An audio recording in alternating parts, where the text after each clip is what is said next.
More than 1.8 million people are without power in Florida right now as Hurricane Ian slams the Florida coast. The powerful storm turns streets into rivers and is threatening catastrophic damage farther inland as it inches closer to Orlando.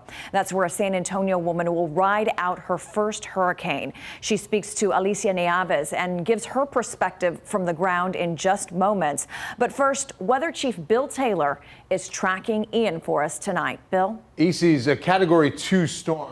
It went inland as a 4, nearly 5. It was an incredible storm. At about 2:15 Florida time, it made landfall near Fort Myers, and that's south of Tampa Bay. And you can see that it's still moving north to northeast at a crawl, only 8 miles per hour. And you consider the fact that Florida, being a peninsula, has 2 water sources on both sides of it.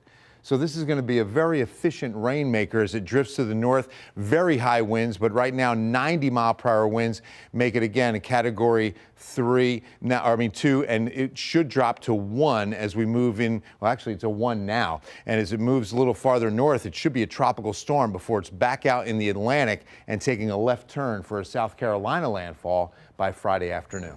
EC's. Thank you, Bill. Let's bring in Alicia Nieves now. And Alicia, you spoke to a San Antonio woman who just moved to Orlando.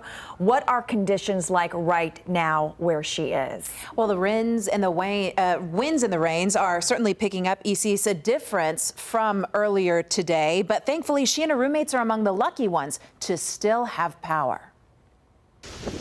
One of the most powerful storms ever to hit the U.S.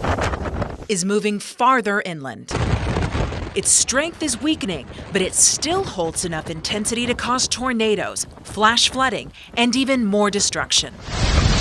The eye of the storm will cross over Orlando in the next few hours. I know it's supposed to get worse tonight. Andrea Canchola moved from San Antonio to Orlando a year ago to work for Disney. So it's my second hurricane season, but last year wasn't very active at all. Walt Disney World announced yesterday it's closing its parks Wednesday and Thursday. And I work in an attraction in a park, so they're like, okay, we can't really have a park going on with winds like that. Andrea said she and her roommates stocked the pantry, bought plenty of water, batteries, and lanterns. It's a unicorn, and it changes colors.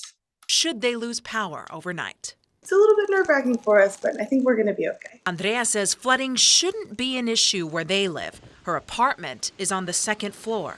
Her plan is to shelter in place as she braces for impact. Me and my other roommates are keeping watch constantly. I check it probably every 30 minutes to see what's going on because it calms my nerves.